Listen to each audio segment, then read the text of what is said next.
Bien, me gustaría iniciar esta presentación compartiendo algunas historias que dieron pauta para realizar esta investigación en la maestría. Estas historias se fueron presentando a lo largo de mi experiencia como docente en música, principalmente impartiendo clases de percusión y batería a niños desde 5 a 15 años. Era muy común que los padres o madres de familia se presentaran al salón de clases explicándome que les habían recomendado clases de batería porque sus hijos eran muy inquietos o distraídos y que la música les podía ayudar. Tenían una idea muy particular en que golpear tambores les quitaría lo inquieto o que a través de la música aprenderían a concentrarse. Y no estaban equivocados. Desde mediados del siglo XX el uso de la música con fines terapéuticos se ha incrementado. En un principio, pues fue a través de la escucha musical que pretendía estimular diferentes estados de ánimo y de relajación, pero es a partir de la década de 1990 con el desarrollo de diferentes técnicas para visualizar los cambios en el cerebro que genera una práctica musical constante, como la resonancia magnética funcional, fue que se consideraron los entrenamientos musicales importantes para diferentes investigaciones, tanto en cerebros con desarrollo típico como en cerebros con algún trastorno del neurodesarrollo como el TDAH.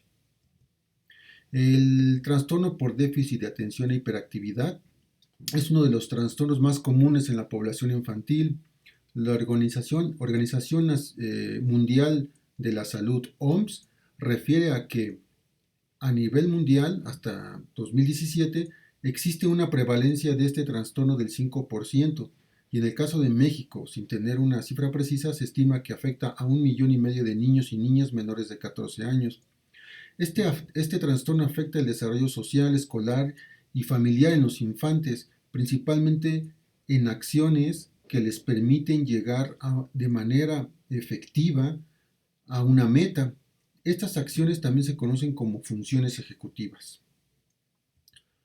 Uno de los modelos con mayor validez que ha permitido comprender y definir el TDAH a través de la relación entre inhibición conductual, funciones ejecutivas y autorregulación es el modelo híbrido de las funciones ejecutivas del Dr. Barkley.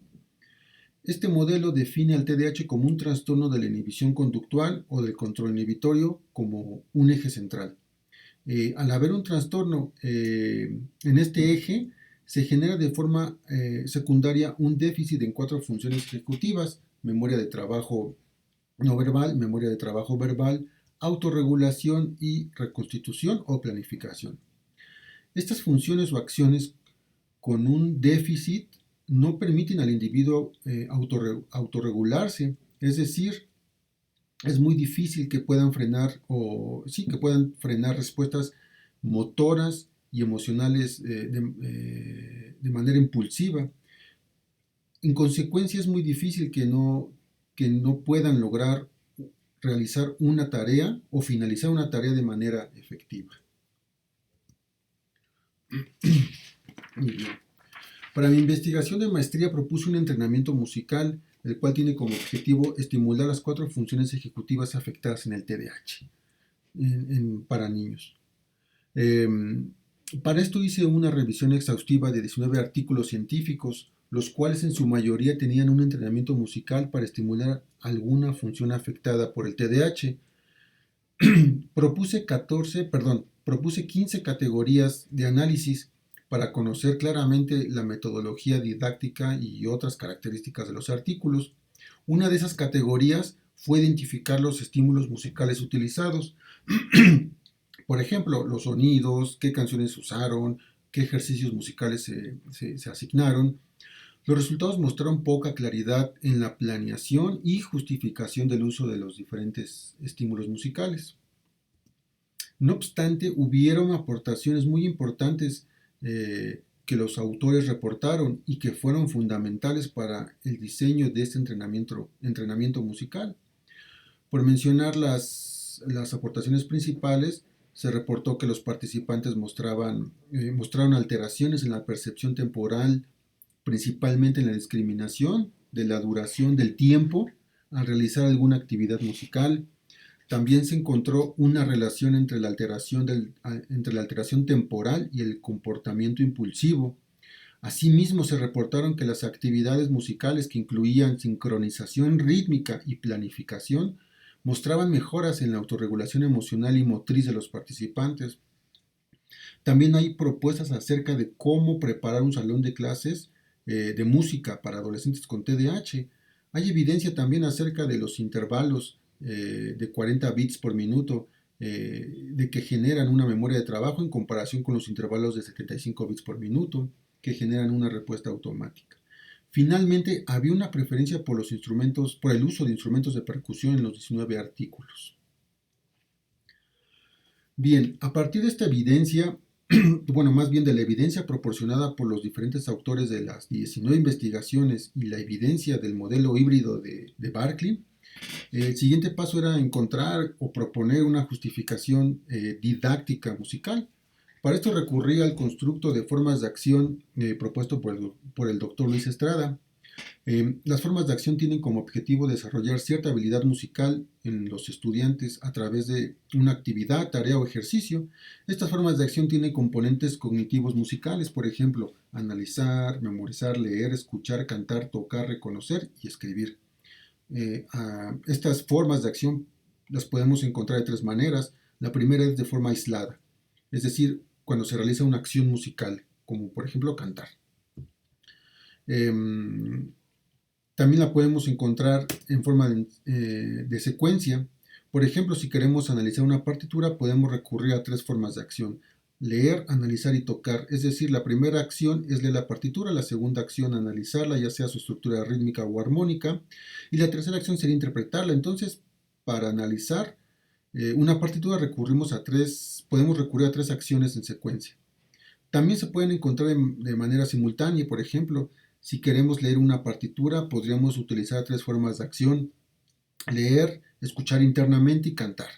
Entonces, leer una partitura, al mismo tiempo escucharla internamente, es decir, entonarla correctamente y al mismo tiempo cantarla, son tres acciones ejecutadas de manera simultánea para hacer una acción.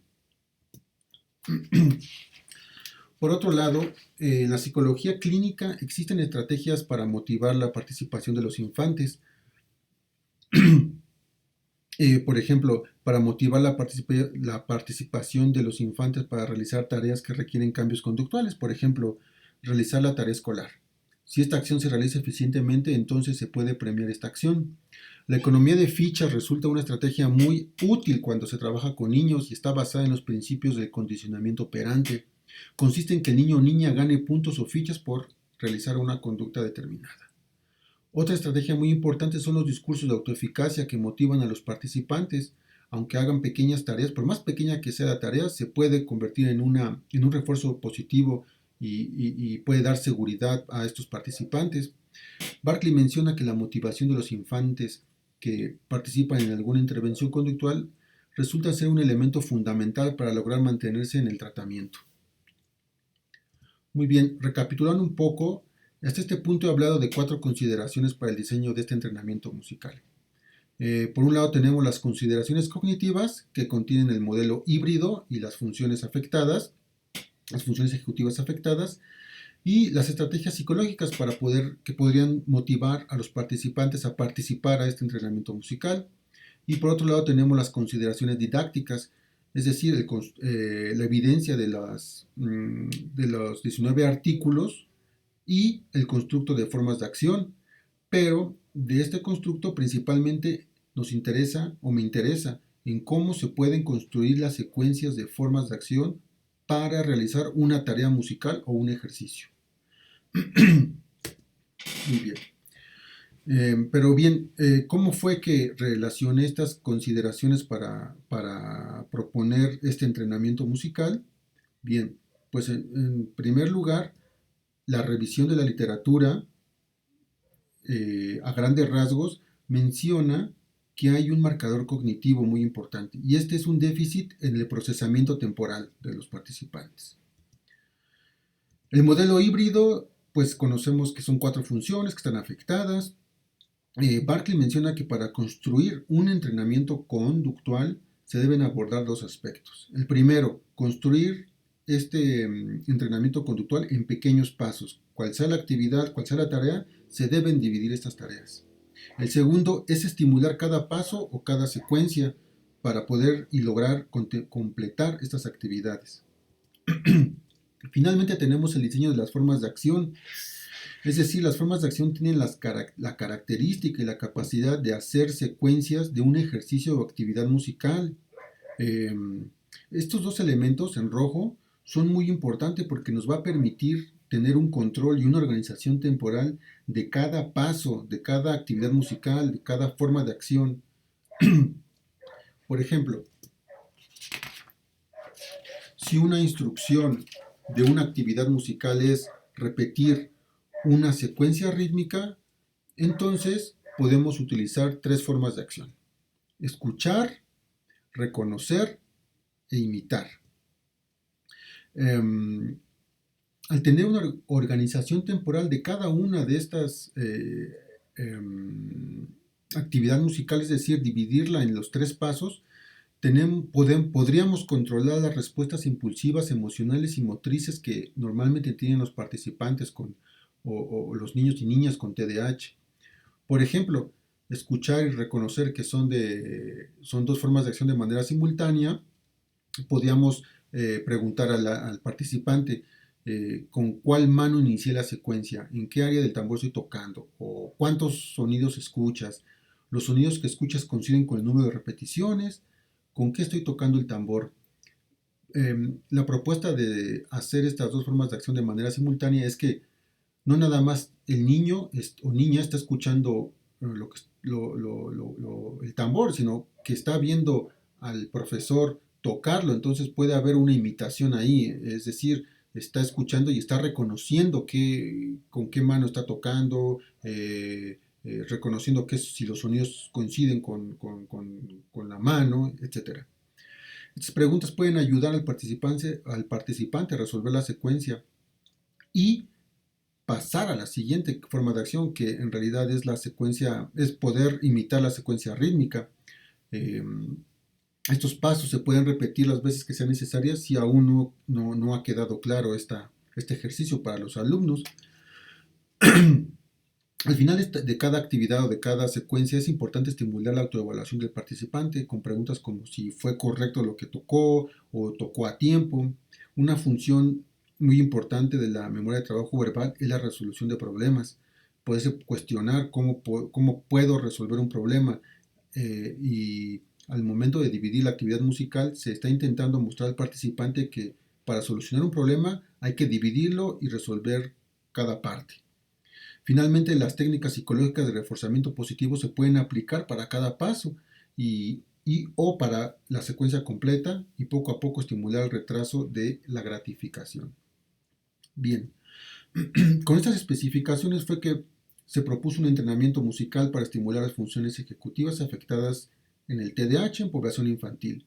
El trabajo final resultó en 30 secuencias de formas de acción para realizarse de manera individual y 4 formas de acción para realizarse de manera grupal. En total, 34 secuencias de formas de acción. Sin embargo, para esta presentación voy a dar nada más el ejemplo de 3 secuencias de forma individual y de una de forma grupal. Estas formas de acción están clasificadas en 11 temas musicales. El tema se refiere a la actividad musical. Cada tema o actividad contiene 3 secuencias de formas de acción. Por ejemplo, aquí tenemos el tema 1 que se refiere a secuencias rítmicas. El 1.1, escuchar, reconocer y tocar. La descripción: tocar por imitación cada secuencia rítmica. Los componentes ejecutivos o las funciones ejecutivas que se pretenden estimular es la memoria de trabajo, el control motor, la imitación, el sentido del tiempo. Se necesita los bongos, la partitura 1 y puede durar entre 20 y 25 minutos. Para este entrenamiento también se diseñó el material de apoyo para las sesiones, que a grandes rasgos es es la partitura 1 y es lo que se puede encontrar en los cuadernillos que están incluidos en la tesis. Por ejemplo, tenemos la actividad 2 que se refiere a discriminación auditiva. En este caso tenemos que escuchar y reconocer y tocar. ¿Ok? Entonces, ¿qué van a hacer aquí? Bien, tienen que reconocer el sonido de los accesorios en este caso accesorios me refiero a percusiones pequeñas, reconocer el sonido de los accesorios musicales de la grabación 3. Posteriormente se va a identificar con los dibujos de la hoja 2, después se seleccionará el accesorio y se tocará lo escuchado. Van a identificar o discriminar la cantidad de veces que aparezcan el sonido de estos dibujos, es decir, la cantidad de veces de las maracas, la cantidad de veces del pandero. Tal vez en algunas ocasiones la grabación sea más rápida, más lenta, y ellos tienen que ir registrando qué sonido coincide con el dibujo. Y todos los audios están en una página web, ya están listos para utilizarse. Tenemos otra propuesta que es la número 3, la actividad número 3, que se refiere a producción musical. Aquí los alumnos van a reconocer y representar de manera simultánea y posteriormente tocar, representar internamente, perdón. Van a crear ritmos a partir de tarjetas musicales. Esas tarjetas son tarjetas plastificadas que cada tarjeta incluye una nota musical y también hay tarjetas numéricas, las cuales a grandes rasgos van a formar una numeración del 1 al 4, del 1 al 4i, y abajo de cada número y cada i van a poner ellos una tarjeta musical. Obviamente esto tiene un entrenamiento previo si no hay conocimientos musicales de los niños. Aquí se está proponiendo que se estimule la memoria de trabajo, la autorregulación y la resolución de problemas. Finalmente, las formas de acción grupales, en este caso solo voy a explicar una, la 11.4, que es escuchar y tocar de memoria. Igual se les van a dar tarjetas, pero son tarjetas que tienen signos, que tienen notas, cómo tocar. Se les va a repetir, por ejemplo, a 4 niños indistintamente. Posteriormente tienen que esperar tiempos, esperar sus turnos, tocar más bajito, tocar más alto. Entonces, esto pretende ser como una orquesta. Aquí se pretende mucho estimular la flexibilidad cognitiva, la autorregulación, que es muy difícil encontrarlos en niños con TDAH. La flexibilidad cognitiva se refiere a cómo voy a resolver el problema de representar este gráfico en un instrumento musical, y así paulatinamente. Bien, este entrenamiento actualmente se está adaptando 10 secuencias de formas de acción para realizarse de modo virtual. Se está utilizando o se está diseñando el OBS, Open Broadcast Software, para poderlo realizar en forma virtual junto con Zoom y Google Classroom. Al mismo tiempo, se tiene pensado que en menos de 2 años, por lo menos 5 secuencias de formas de acción se puedan hacer en realidad virtual en unos lentes que se llaman Oculus Quest 3 para el sistema Android, pero también obviamente se tiene que aplicar el entrenamiento musical de forma presencial. Por lo menos ahorita estamos en el primer paso. Se planea empezar el próximo año a hacer un estudio por lo menos de 6 meses. Bien, pues hasta acá sería todo y estoy muy agradecido con todos por la oportunidad. Espero que me puedan escribir para ampliar más el tema. Fue muy rápido, hay muchas cosas que supongo no quedaron claras, pero se pueden resolver con correos. También pueden revisar la tesis, el trabajo completo que está en la página de la UNAM. Pues agradezco mucho y gracias.